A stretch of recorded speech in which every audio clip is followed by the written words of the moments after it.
La commission d'animation missionnaire et des missions de la province salésienne d'Afrique centrale, Maria Assunta, a organisé du 16 au 17 mai 2025 au Théologicum Saint-François de Sales de Lubumbashi les symposiums régional à l'occasion du 150e anniversaire de la première expédition missionnaire salésienne. Placée sur le thème général 150 ans des missions salésiennes, quel renouveau missionnaire pour l'Afrique-Madagascar 45 ans après les projets Afrique. Ce symposium a constitué un temps fort de réflexion, de mémoire et de relance missionnaire. Après la prière et les mots d'accueil, le révérend Père Germain Kivungila a axé son intervention sur les bilans et perspectives de la mission salésienne en Afrique. La deuxième conférence exposée par le Père Jonas Ya va porter sur les sous-thèmes « Quel type de pastoral pour les jeunes africains aujourd'hui en vue de la mission en rapport avec les nouvelles frontières et défis de la jeunesse masculine et féminine en Afrique ». Nous avons le sens de l'existence d'un créateur.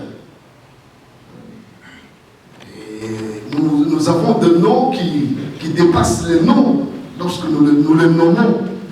Avoir simplement dans nos tribus, dans nos coins et recoins, le nom que nous donnons à Dieu. Pas simplement le nom, mais l'affirmation qu'il est là, la conviction qu'il est là. Et ça, on ne peut pas nous arracher. Nous avons ça. L'existence d'un monde spirituel. Je pense que les missionnaires qui sont ici et qui m'écoutent en copie n'ont pas eu beaucoup de difficultés aussi sur ce point-là de nous parler de Dieu. Père Dick, quand j'étais noviciat, j'ai accepté directement Dieu. Oui. Donc, ils ont eu facile, ils n'ont pas. C'est compliqué la tâche par rapport à cela. Le sens du péché. Même si nous péchons, nous savons ce que c'est le péché. Nous avons le sens de dire ça, c'est un péché. C'est un atout. Le rôle de la famille. Je me suis amusé d'entrer dans l'Afrique Moulous, Ecclesia in Africa, pour retenir un peu de quelques mots que je suis en train de dire, pour avoir un peu la vision de l'Afrique. Non, on aurait connu Église, famille de Dieu. Le sens de la famille. Nous ne pouvons pas louper ça. Et on regarde simplement de nouvelles frontières, la sœur en parlera. Le mot famille, qu'est-ce qu'on y met dedans aujourd'hui? Partout ailleurs. Mais nous avons encore le sens de la famille de Nazareth. Papa, maman et les enfants, qui est l'essence biblique. L'Afrique, nous avons ça. Et particulièrement encore ici au Congo. Donc ce sont des atouts sur lesquels la pastorale devait encore renforcer son approfondissement. Il a été paraphrasé par la révérende sœur Léontine Soni, fille de Marie Auxiliatrice, qui a mis un accent particulier sur différents points liés à la pastorale salésienne. En Afrique et au Madagascar, cette mission s'est incarnée, adaptée et a porté du fruit. Mais aujourd'hui, elle est appelée à un renouveau missionnaire qui tienne compte des défis spécifiques de notre continent. Il y a beaucoup de défis en rapport avec notre continent. En particulier, ces défis en lien avec la jeunesse africaine, une jeunesse masculine et féminine. Et les jeunes, pour nous, nous savons bien, comme nous les appelons, nos interlocuteurs prioritaires. C'est vrai, on disait souvent destinataire, mais nous, avec la formation que nous avons eue avec la coordinatrice, la conseillère mondiale des communications sociales, elle a dit il serait mieux d'appeler les jeunes nos interlocuteurs et nos destinataires. Parce que interlocuteurs, nous savons que les jeunes ont aussi quelque chose à nous apprendre. Ce n'est pas seulement nous qui devons leur dire quelque chose. Alors nous devons échanger avec eux. C'est pour cela que ce mot interlocuteur est très important. Donc les jeunes, nous devons échanger avec eux. Et les jeunes, ils sont vraiment notre terre sainte. Il y a avec la mère Yvonne, la mère générale émérite, donc ce terme terre sainte, parce que nous savons quand on parle de la terre sainte, qu'est-ce qu'il faut? Et nous devons piétiner une terre sainte, et comme on voit vraiment, si vous lisez dans la Bible, on dit il faut enlever les chaussures, donc il faut y aller avec respect. Donc quand nous sommes avec un jeune, il faut beaucoup de respect parce que elle représente vraiment notre terre sainte. Et les jeunes sont là comme notre raison d'être, nous en tant que Salésiens, Salésiennes. Au cours de ces assises, les jeunes de Kanseboula ont présenté à l'Assemblée un sketch intitulé « Le rêve missionnaire de Don Bosco », retraçant le parcours des missionnaires salésiens en Afrique. Mais on dirait qu'ils ont peur de nous. Ils sont curieux. Ils ont peur de nous, on dirait.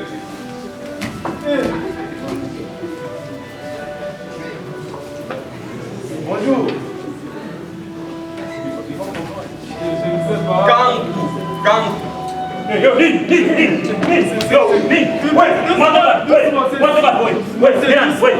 Nous sommes des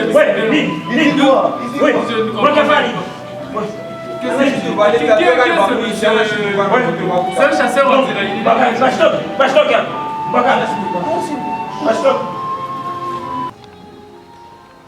Votre avenir, je ne pense pas. Si vous allez tenir avec notre réalité. Alors, pour cette petite action, je vous accorde encore une semaine, 2 semaines, 3, 4 ou 1 mois, en train d'observer ce que vous allez faire et offrir à ces jeunes. Non, merci beaucoup, chef. Avant la clôture, le père Dieudonné Makola est revenu sur les déroulements des activités de la journée. Le symposium s'est ouvert par la prière, soigneusement animé par le diacre, je crois que c'est Déo. Oui. Ensuite, les modérateurs, le présentateur l'abbé Clément, a présenté l'agenda de la journée avant de céder la parole au père vicaire provincial pour les mots d'accueil et d'ouverture au nom du supérieur provincial en mission d'animation dans la zone orientale du pays. Ensuite, le père Marc a présenté le premier conférencier, qui est le père Germain Kibungila. Prenant la parole, l'orateur a félicité et remercié les organisateurs de ces assises. Avant d'entrer dans le vif de son sujet intitulé « La réalisation du projet Afrique en RDC 1980-2025, aperçu historique de la mission salésienne et perspective d'avenir dans la province d'Afrique centrale ». Cette communication s'est articulée en 2 grands points. D'abord, la présentation du contexte sociopolitique où se situe la province d'Afrique centrale. Et ensuite, c'est là où l'orateur s'est apaisanti, l'évolution des activités salésiennes de 1980 à nos jours.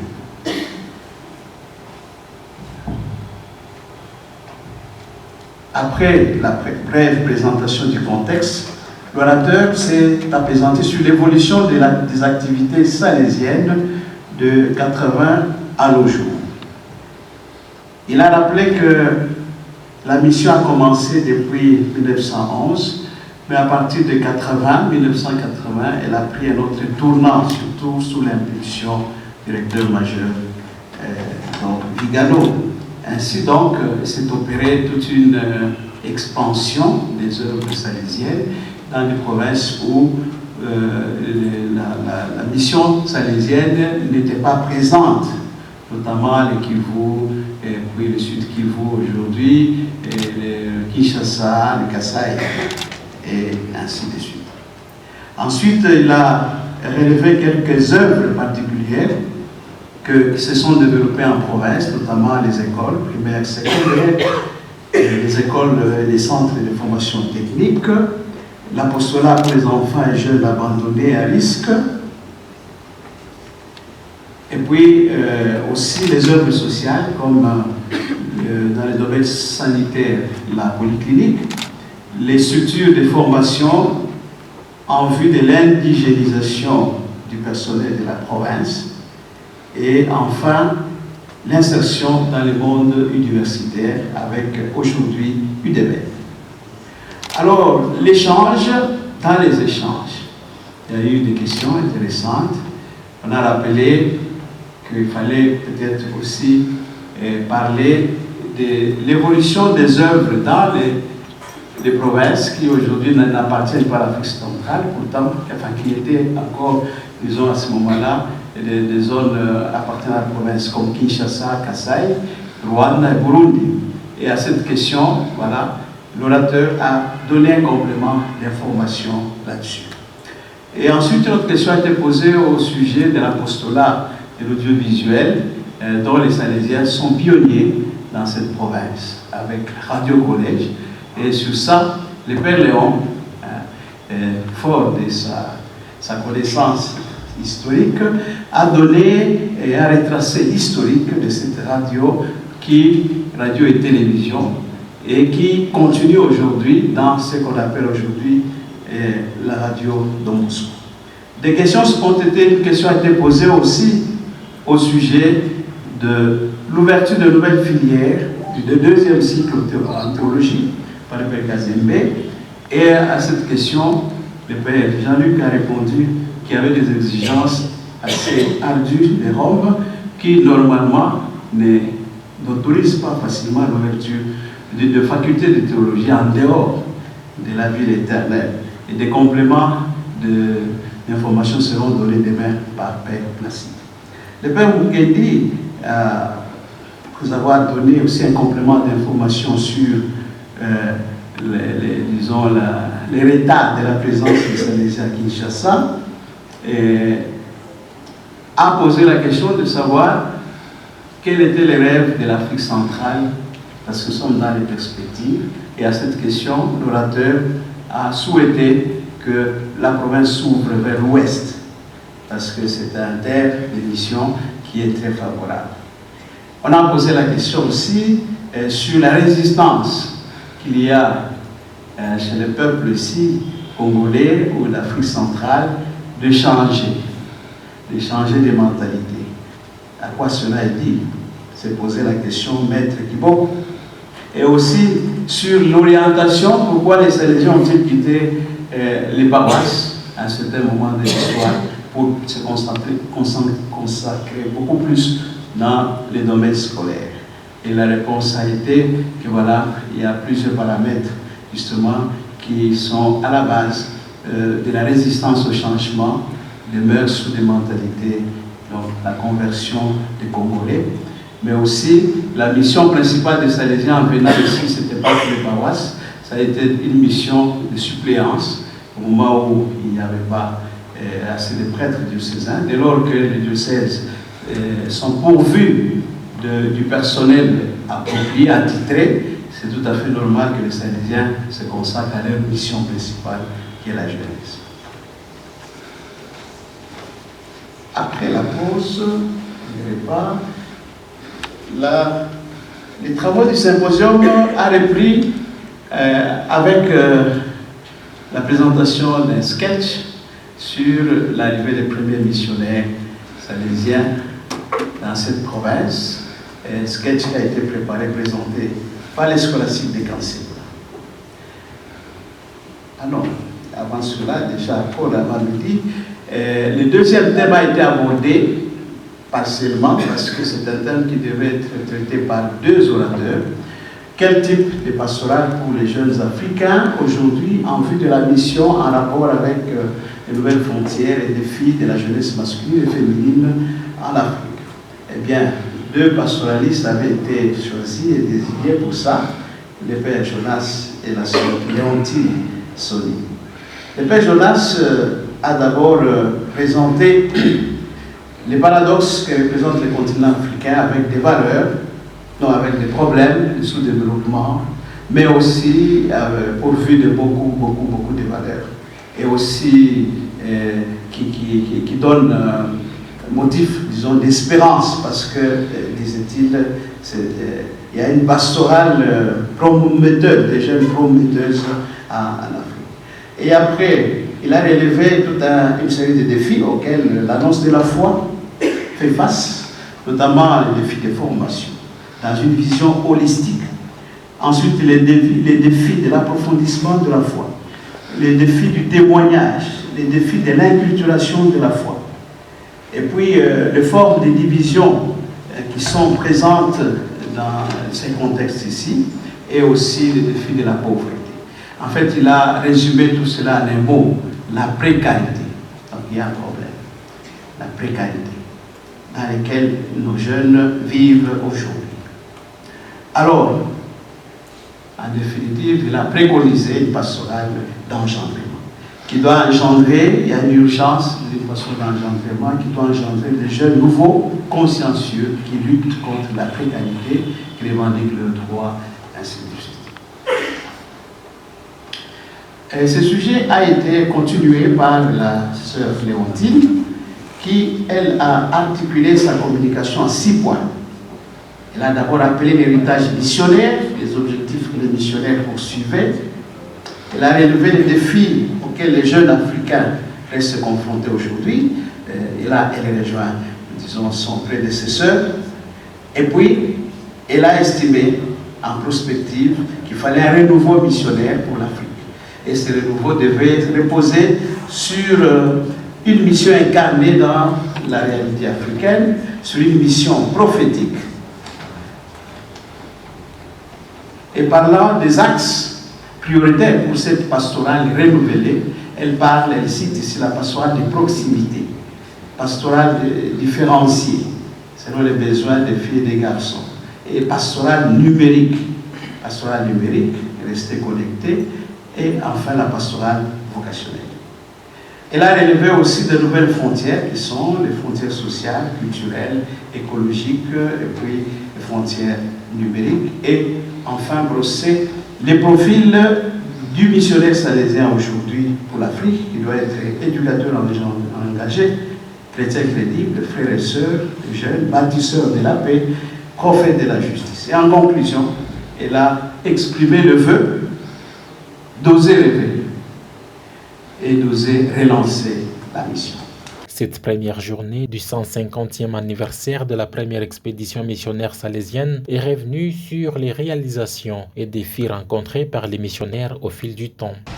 Et nous sommes tout droit dans l'animation missionnaire salésienne. Les 150 ans se réfèrent au lancement, à l'envoi des missionnaires dans le monde par Don Bosco. Et donc, en 1855, Don Bosco envoie les missionnaires vers la Pentagonie, vers la Terre de Feu, vers l'Amérique latine. Et donc, ça se réfère à ça. Nous fêtons cette année cet envoi missionnaire, cette expédition missionnaire, et nous sommes à la 150e. Voilà notre jubilé et notre joie.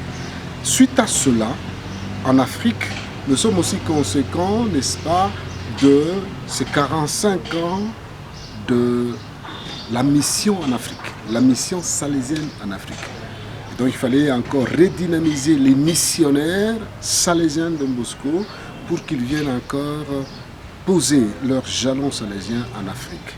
Et ça portait ce que ça a apporté. Moi, j'en suis le fruit. Il y a des missionnaires qui sont venus jusqu'à aujourd'hui. Et donc, ces missionnaires ont laissé la flamme allumée, qui aujourd'hui, nous nous posons des questions pour moi, garder cette flamme allumée. Quels sont nos problèmes? Quels sont nos défis? Comment faire? Et voilà, moi, je suis intervenu avec le thème de quelle pastorale aujourd'hui en terre africaine au regard de tout ce qu'il y a comme défi. Et donc, j'ai peint la situation de l'Afrique que vous connaissez. D'ailleurs, c'est cette lecture de l'Afrique qui est presque à la remorque et qui semble être un aspect, parfois si on le prend de première vue, un peu un aspect négligent ou parfois dénigrant. Mais attention, l'Afrique est l'Afrique. L'Afrique, c'est cette Afrique de vie. C'est cette Afrique de sens du religieux, de sens de Dieu. L'Afrique qui aime la vie. L'Afrique qui respecte la famille. L'Afrique de solidarité. L'Afrique d'accueil. C'est cette Afrique qui a facilité les missionnaires de faire leur travail. Et donc cette Afrique a des valeurs. C'est ces valeurs positives que nous, Africains, aujourd'hui, aussi prêtres salésiens, nous devons nous approprier de ces valeurs et même les vendre ailleurs. Ne mettons pas simplement cette Afrique déchirée, violée, volée, mais cette Afrique qui offre au concert mondial ses valeurs, et ces valeurs uniques, ces valeurs qu'on ne trouve qu'en Afrique. Cette chaleur de la vie, cet accueil, ces sens de vivre ensemble, ces sens d'engendrer à la vie, ces sens de la famille. papa, maman et les enfants. Ça devient un thème aujourd'hui que l'Afrique doit porter plus haut. Parce que le monde qui nous regarde commence à proposer d'autres modèles de famille que l'Afrique, non, ça n'entre pas. Ce n'est pas dans nos gènes, ce n'est pas dans nos sangs africains.